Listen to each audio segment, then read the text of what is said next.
آپ ٹرمپ کو تو جانتے ہیں، مودی کو بھی جانتے ہیں، اسے گجرات کا کسائی کہتے ہیں. یہ دنیا میں حکمران نہیں ہے، کسائی ہیں جو اس وقت دنیا میں ہیں. کیا وہ نیتن یاہو، کیا ٹرمپ، کیا مودی، کیا باقی، یہ کسائی ہیں. یہ اللہ نے نو انسانی کے اوپر مسلط کیے ہوئے ہیں.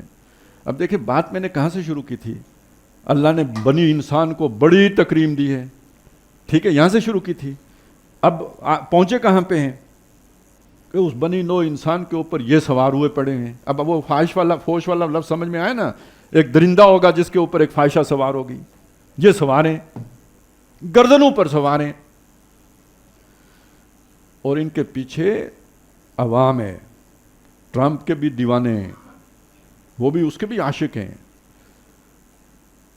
اور مودی کے عاشق RSS، وہ جو وہاں مسلمانوں پہ بیت رہی ہے. آپ کو خبریں نہیں ملتی، ہمارا جو ہے نا میڈیا خبریں نہیں دے رہا کہ ملک میں افراتفری پھیلے گی. وہ کوئی فلسطین سے کوئی اچھے حالات نہیں ہیں، اس سے برے حالات ہیں جو کچھ انڈیا میں ہو رہا ہے مسلمانوں کے ساتھ، اور منظم طریقے سے ہو رہا ہے. حکومت کی سپورٹ میں جو نان سٹیٹ جو ہے نا اسٹیٹ ایکٹرز ہیں وہ کر رہے ہیں، لیکن پوری چھتری حکومتوں نے فراہم کر رہی ہے.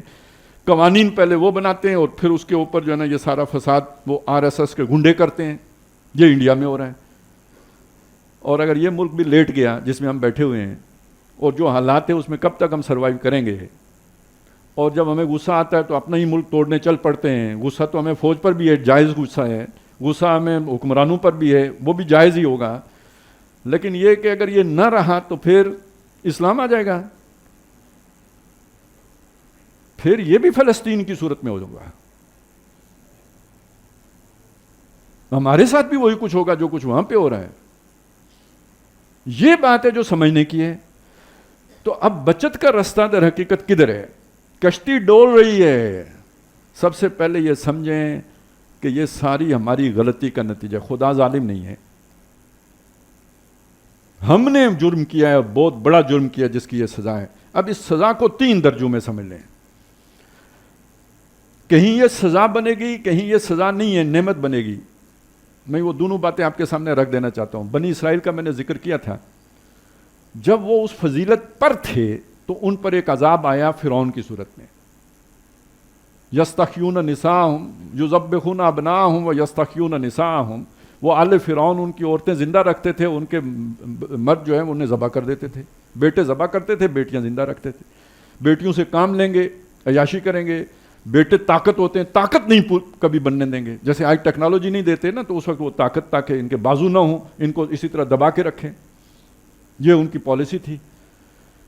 وفی ذالکم بلاء من ربکم عظیم. اور اس میں تمہارے رب کی طرف سے بہت عظیم بلا تھی. میں نے ترجمہ نہیں کیا، کیوں؟ اس لیے کہ اس کے 2 ترجمے کیے گئے ہیں. ایک ترجمہ اس کا کیا گیا ہے اس میں تمہارے رب کی طرف سے تمہارے اوپر بہت بڑا عذاب تھا، مصیبت تھی. اور دوسرا ترجمہ کیا گیا اس میں تمہارے رب کی طرف سے بہت بڑی آزمائش تھی. اب فرق کیا ہوتا ہے؟ عذاب ناراضگی کی وجہ سے ہوتا ہے اور اس کے نتیجے میں نیست و نابود ہوتے ہیں، آخری انجام بھی برا ہوتا ہے. آزمائش کے نتیجے میں تندی باد مخالف سے نہ گھبرائے وہ کعب، یہ تو چلتی ہے تجھے اونچا اڑانے کے لیے، اونچا اڑانا مقصود ہوتا ہے. اب بات ایک ہے، اس کے ترجمے 2 ہو گئے. ایک نے اسے عذاب کہا، دوسرے نے اسے آزمائش کہا.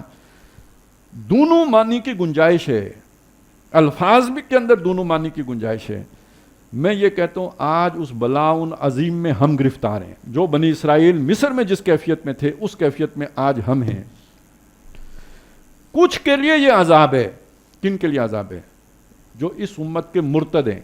نام ان کے آج بھی عبداللہ اور عبد الرحمن ہیں، لیکن دل سے وہ یہ سمجھتے ہیں کہ نہ اللہ نے آئندہ مدد کرنی ہے، نہ اللہ کا دین آج کے دور کے لیے سودمند ہے، بلکہ یہ کہ مغرب نے جو ترقی کی ہے وہی دین، وہی طریقہ، وہی اصول آج کی دنیا کے لیے امر ہو گئے ہیں، بہترین ہیں. جو دل سے یہ سمجھتے ہیں وہ کسی خیر کے حقدار نہیں ہیں. ان کے لیے تو آ رہا ہے عذاب. نمبر 2، ان حالات کو بھی دیکھ کر جو توبہ تائب نہیں کرتے، وہ بھی بیکار مخلوق ہے، اس کو رکھ کے کیا کرنا ہے، وہ بھی اسی چکی میں پس جائیں گے، وہ اس گیہوں کے ساتھ یہ گھن بھی پسے گا۔ اب آئے تیسرے، جن میں کچھ خیر ہے، کچھ خیر ہے، تھوڑا خیر ہے، مقام مطلوب کو نہیں پہنچ سکتے۔ یہ جو ظلم ان کے اوپر ہوگا، یہ ظلم ان کا اس کمی کا کفارہ بن جائے گا، چلیں ان کو آگے جنت مل جائے گی، تو یہ ان کے حق میں خیر ثابت ہوگا، شر ثابت نہیں ہوگا۔ اب میں اس کے لیے فلسطینیوں کی مثال آپ کے سامنے رکھنا چاہتا ہوں۔ جس استقامت کے ساتھ وہ کھڑے ہو گئے، دیکھیں وہ آج بھی انہیں فیسیلیٹیٹ کرنے کے لیے ٹرمپ تیار ہے، یہاں سے نکلو، ہم تمہیں مصر میں کیمپ بنا کے دے دیتے ہیں، شام میں بنا کے دے دیتے ہیں، افریقہ میں جا کے بہت اچھی آپ کو اکوموڈیشن دے دیں گے، یہاں سے نکل جاؤ۔ اب وہ اللہ کے اس گھر کو نہیں چھوڑ رہے، جان دینے کے لیے تیار ہیں، بچے ذبح کروا رہے ہیں، عورتیں مروا رہے ہیں، اصحاب الاخدود کی سنت تازہ کر رہے ہیں۔ تو اگر اس ماضی میں ان کا کردار اچھا نہیں تھا تو یہ کردار ان کے اس سابقہ کردار کا کفارہ بن جائے گا یا نہیں بن جائے گا؟ بلاؤ من ربکم عظیم جو ہے وہ ان کے لیے خیر بن گئی یا نہیں بن گئی؟ خیر بن گئی۔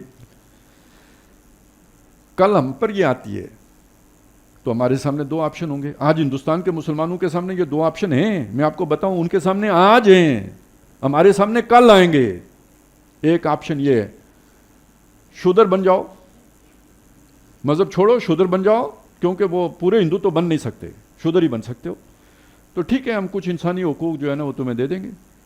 نہیں تو یا تو زندہ نہیں چھوڑے جاؤ گے، یا یہ کہ second rate citizen, second rate citizen اصل میں لفظ ہے، مطلب یہ غلام بن کے رہو گے، یعنی تمہارا کوئی حق حقوق نہیں ہوگا، ہماری بکریاں ہو تم، جب چاہیں جس کو مرضی مار دیں، چاہیں تمہاری محنت کا صلہ تمہیں دیں نہ دیں، کوئی رائٹ نہیں ہے، کوئی تم پراپرٹی نہیں رکھ سکتے، کوئی کاروبار نہیں کر سکتے، کوئی زندہ رہنے کا حق تمہارا نہیں ہے۔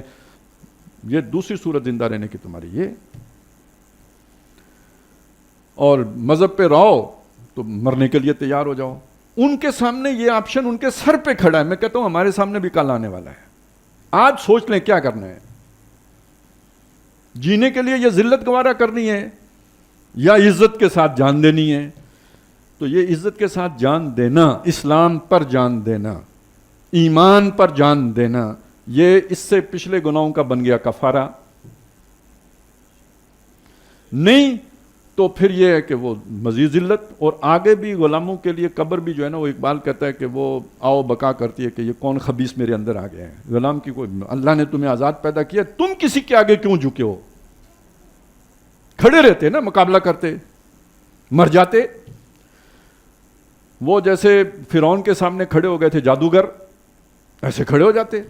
وہ آزاد تھے، جو سرنڈر کر گیا وہ غلام ہے۔ گردن نہ جھکی جس کی جہانگیر کے آگے، وہ آزاد ہے، جس کی گردن جھک گئی وہ غلام ہے۔